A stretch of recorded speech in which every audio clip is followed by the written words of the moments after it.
Formula ఈ car రేసులో KTR arrest తప్పదా? బీఆర్ఎస్ పార్టీని ముందుకు నడిపించే నాయకుడు ఎవరు? రేపు పొద్దున రాబోయేటటువంటి స్థానిక సంస్థల ఎన్నికల్లో బీఆర్ఎస్ పార్టీ క్యాడర్ పరిస్థితి ఏంటి? సో చెల్లా చెదురు కాబోతోందా? అదే పార్టీలో ఉన్నటువంటి ఇంకొక ముఖ్య నాయకుడికి ఇది ఒక శుభవార్తలా కనబడుతుందా? కేటీఆర్ను జైలు వేసినా కూడా అయ్యో పాపం అనేటోళ్ళే కరువైపోయిరా? సో ఇది ఇట్లాంటి ప్రశ్నలు అయితే ఇలా తెలంగాణ సమాజంలో చెక్కర్లు కొడుతున్నటువంటి పరిస్థితి. ఇంకొకటి, కేటీఆర్ ఆయన తల తీసుకోవడం కాకుండా తెలంగాణ పరుగులు తీసి ఉండుకు.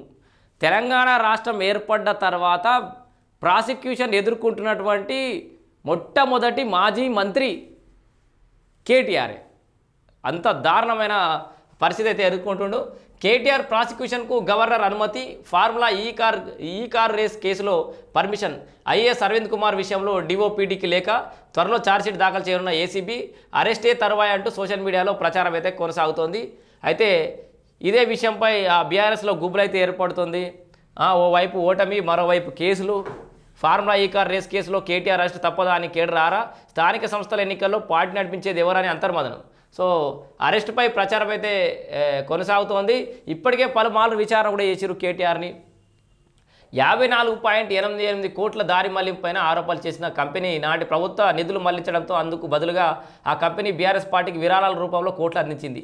ఈ కేసుకు సంబంధించి ఇప్పటికే కేటీఆర్ను ఏసీబీ అధికారులు పలుమార్లు విచారించారు. 2 సార్లు ఏసీబీ విచారణకు, ఒకసారి ఈడీ విచారణకు కేటీఆర్ సహా సీనియర్ ఐఏఎస్ అధికారి అరవింద్ కుమార్, ఆరోపణలు ఎదుర్కొంటున్న ఇతర అధికారులు కూడా హాజరయ్యారు. అయితే మరిగా కేటీఆర్ పరిస్థితి ఏంది? నిజంగానే అరెస్ట్ చేస్తారా అనేది అయితే ఎదురు చూడాలి. మొత్తానికైతే ఫార్ములా ఈ కార్ కేసులో కేటీఆర్ ప్రాసిక్యూషన్కి అయితే అనుమతి లభించింది గవర్నర్ నుంచి. సో ఏం జరగబోతోంది? ఫార్ములా ఈ కార్ రేస్ నిర్వహణ విషయంలో గత భరోసా ప్రభుత్వం అడ్డగోలుగా వివరించడంతో ప్రభుత్వ ఖజానాకు 54.88 కోట్ల నష్టం వాలింది. దీన్ని చాలామంది 54 కోట్లే కదా, పెద్ద కథ నానేటోడు ఉన్నాడు ఓడు. దారుణం ఇదైతే. 54 కోట్లు అంటే ఏమనుకుంటారు అసలు? ప్రభుత్వ ఖజానాకు గండి కొట్టి ఇష్టం వచ్చినట్టు ఆటలాడి ఇందుకు బాధ్యులుగా అప్పటి పురపాలక శాఖ మంత్రి కేటీఆర్, ఆ శాఖ ప్రత్యేక ప్రధాన కార్యదర్శి Arvind Kumar, HMDA chief engineer BLN రెడ్డిలపై 2024 డిసెంబర్ 19న అవినీతి నిరోధక శాఖ డిఎస్పీ మజీద్ అలీ ఖాన్ కేసు నమోదు చేసిన సంగతి తెలిసిందే. అయితే ఇక్కడ చాలామంది ఇది కేటీఆర్ కాదు అరెస్ట్ చేయాల్సింది, రేవంత్ రెడ్డిని అరెస్ట్ చేయాలి, అట్లా ఒక ప్రఖ్యాత కాల్చినటువంటి ఒక ఫార్ములా ఈ కార్ రేసును హైదరాబాద్కు కట్లాడి కష్టపడి తీసుకొస్తే అని సమర్థించే వాళ్ళందరూ కూడా నేరస్తుల కిందకే లెక్క. ఎందుకంటే అది నీ అయ్యే సొమ్ము కాదు, నీ సొమ్ము కాదు, అది తెలంగాణ ప్రజలందరి సొమ్ము. నీ కేటీ రామన్న నువ్వు తినడానికి మీ ఇద్దరిది కాదు సొమ్ము, అది మా అందరికి హక్కు ఉంది. రాష్ట్ర ప్రజల పన్నులు, రాష్ట్ర ప్రజల కష్టం అదంతా తీసుకుపోయి నువ్వు ఏమనుకో పుణ్యానికి 54 కోట్లకో 58 కోట్లకో కట్టబెట్టి వెనుక దొడ్డిదారులకు వెళ్ళి నీ పార్టీకి ఫండ్లు తీసుకొచ్చుకొని కోటాది కోట్ల రూపాయలు, తద్వారా నీకు అప్పుడో ఇప్పుడో ఇంత చికెన్ బిర్యానో ఇంత బీరుకో నువ్వు పడిపోతావు కావచ్చు. అది రాష్ట్ర ఖజానా రా బిడ్డ, తెలంగాణ సమాజాన్ని ఆ సొమ్ము. నీ అన్న కేటీ రామారావుది నీది కాదు.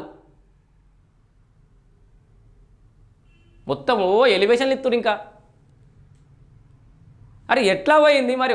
అనుమతి లేకుండా, లెక్కపత్రం లేకుండా ఇష్టమైనట్టుగా 54 కోట్ల రూపాయలు ఓరల్ ఆదేశాలతో ఎట్లా పోతాయి పైసలు? లెక్కపత్రం ఉండాలి, విచారణ ఎదుర్కోవాలి కదా. దమ్ముంటే నరుకుతారు కదా మీరంతా. తప్పుడు కేసులు ఎదుర్కోండి, విచారణ ఎదుర్కొంటే తెలుస్తుంది కదా. ఇక గవర్నర్ ఇంకేమంటారు వీళ్ళు?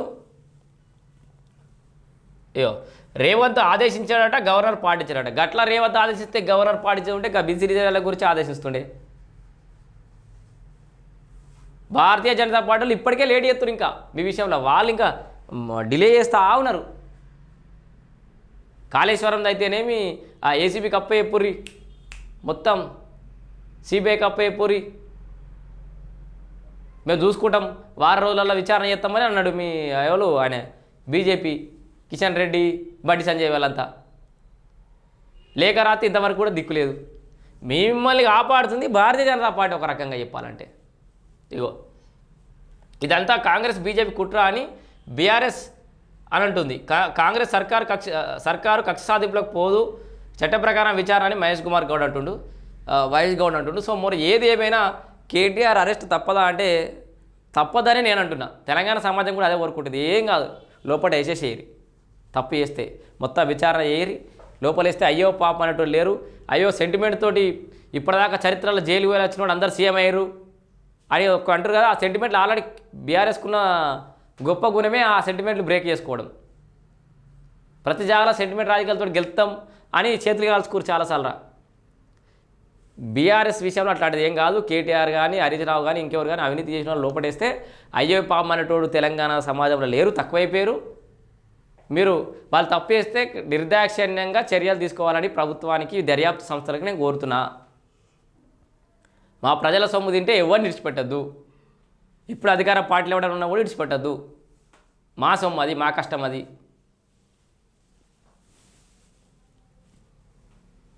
ఇక ఏం జరుగుతుందో చూడాలి. మరి ఇక రామన్న అద్దాలు పెట్టుకొని బాగానే హల్చల్ చేసినప్పట్లో కానీ ఇప్పుడైతే ఆగమైపోతున్నటువంటి పరిస్థితి. సో ఈ స్థానిక సంస్థల ఎన్నికల లోపడెత్తే మాత్రం ఇంకా ఆగమే, ఏం లేదు, ముచ్చటే లేదు. ఇలా బీఆర్ఎస్లో గుబ్బులు ఆల్రెడీ ఎప్పుడో గుబ్బులు స్టార్ట్ అయింది. జూబ్లీస్కి వెళ్తాం మనకు రాడు ఓడిపోయారు. ఏమున్నా సోషల్ మీడియాలోనే గట్టిగా ఉన్నారు తప్పితే గ్రౌండ్లో ఖతమైపోయింది పార్టీ అంతా. ఏది ఓడిపోయిన తర్వాత అన్నాడు కదా 25 మెడికల్ కాలేజీలు కట్టే బదులు 25 యూట్యూబ్ ఛానల్ కొంటే అయిపోవని అన్నాడు. ఆ కొన్నాడు గవిడితోటే పార్టీ నడుస్తుంది. ఆ గాలిలో మేడలు కడుతుంది తప్పితే గ్రౌండింగ్ మొత్తం పోయింది. ఆ పార్టీ పని ఖతం అయిపోయింది. మరి కేటీఆర్ మీద చర్యలు ఉంటాయా లేదా అనేది ఎదురు చూడాలి.